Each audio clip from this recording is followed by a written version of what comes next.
All right, today we're going over some principles you can add to pretty much any exercise and make it that much harder, and in turn, obviously get more growth. Because it's not good enough to go to the gym and have somebody see you and think, man, that guy's definitely pushing himself. And then they look back, yep, definitely breathing hard. Instead, your goal should be to have them look at you and think, man, that guy's definitely pushing himself. And then when they look back, let me start off by saying I still get a lot of comments from people that probably don't watch a ton of my content, but have that same sentiment of, why does this guy come up with so many weird exercises? And honestly, it's out of my control. This is what happens when you give a really analytical mind to somebody with the intelligence of a fifth grader. The only thing I'm good at is coming up with better ways to hurt myself. And that's the goal of this video, hopefully to bestow some of my idiot wisdom upon you, because once you realize there's not just a right and wrong way to do an exercise, there's a lot more gray area than people realize, and you shift your mindset and think, okay, how can I take this exercise, manipulate it in a way that I connect to it better? Your results are going to skyrocket. For instance, taking the top of the movement on certain exercises can benefit you in a couple different ways. One being, you just can't rest. Squats are a good example of this. I mean, think about the worst squat set, some horrible, just disgusting set you did. I'm sure you have a memory of it. You probably don't remember the actual set itself. You probably remember just getting up, locking those knees out, leaning back, trying to suck some air in, try to get a couple more reps out. You remember the rest. And you can use that and make a deal with yourself and say, okay, if I lock my legs out, that set's over, and it completely changes the exercise. Think about that 100 rep squat challenge. If that's the deal you made with yourself, you wouldn't get there. It'd be a game of last man standing. Everybody would fail. Just to what extent? Let me take a quick second to thank Roman for sponsoring this video, because if I know you guys the way I think I do, you messed up. You got your wife a horrible gift for Christmas, probably some piece of crap from K Jewelers, a little heart-shaped thing, and you've been sleeping outside ever since. That's where Roman comes in.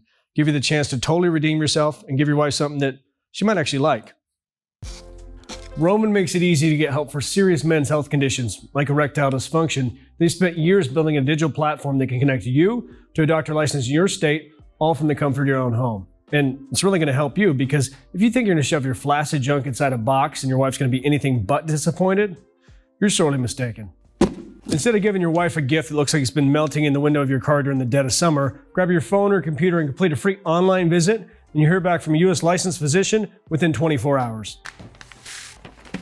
If a doctor decides treatment's right for you, Roman's Pharmacy can ship your medication to you with free 2-day shipping. You also get free unlimited follow-ups anytime you have questions or you want to adjust your treatment plan. With Roman, there's no commitments and you can cancel anytime. So if you're struggling with ED, go to GetRoman.com/Ryan for a free online visit and free 2-day shipping.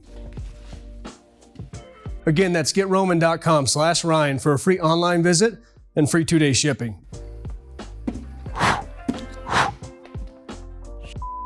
And then there's movements like a dumbbell fly, where not only are you trying to inhibit your ability to rest, but also limit how much those secondary muscles can get involved. Because during that fly movement, as you get closer to the top of the contraction, there's less force from gravity, so there's less stress on that chest, more on those anterior delts and those triceps to stabilize the weight. So by taking out the top of the movement, now you're making it more of a chest-focused exercise.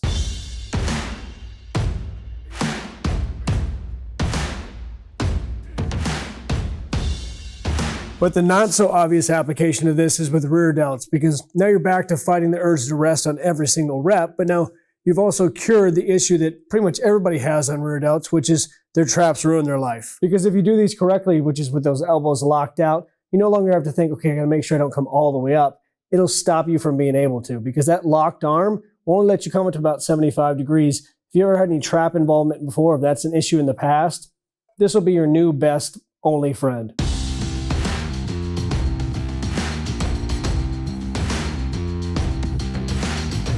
So I've talked in the past about the benefits of really slowing down a movement. Obviously, you can make a lighter weight feel heavier. You can really isolate into that muscle, sit in the awfulness of the exercise. But there are times when you want to do what I call grip it and rip it. As long as your form's good and you got a good connection to that muscle, by speeding it up, you'll be able to move a little bit more weight. The way I like to visualize it is think that I'm outpacing the lactic acid, because with those slower reps, you're probably 5 reps in before you're screaming, making weird noises. With these, you'll probably hit a ridiculously high rep set. It's just a different way to cause good damage.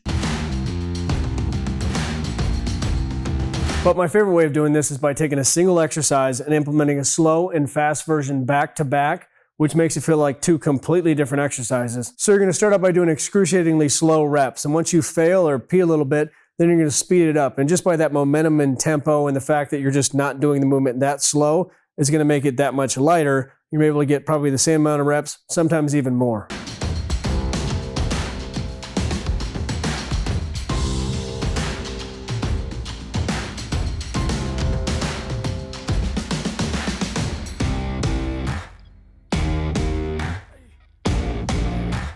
So in Arizona, we still have a lot of gyms open. So I decided for leg day, I'm gonna take a little field trip and try a different gym than I haven't before because it was leg day. I walked in, I saw a hack squat, and that inner voice said, "You're fucked." But here's the thing, that's not what got me. Obviously, it was an accumulation of things, but the last exercise I did was lying leg curls. But the last set, I held the top of the movement for 5 seconds. So hold that contraction at the top for 5 seconds. At the end of that set, I tasted sadness. Sadness, oddly enough, tastes like vomit. So in the spirit of sadness, we're doing exactly that. Using a lighter weight and holding the top of the contraction for a longer than average period of time. I'm using a 5 count because that's what ruined me earlier today. And we're doing a 1-arm row because you can really take inventory and feel, okay, am I contracting with that lat? And can I stabilize and hold that weight with my back, or does my bicep jump in and does it go to shit?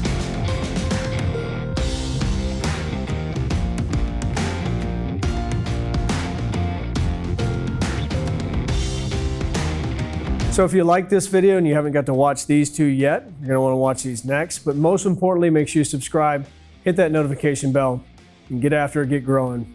Talk to you soon.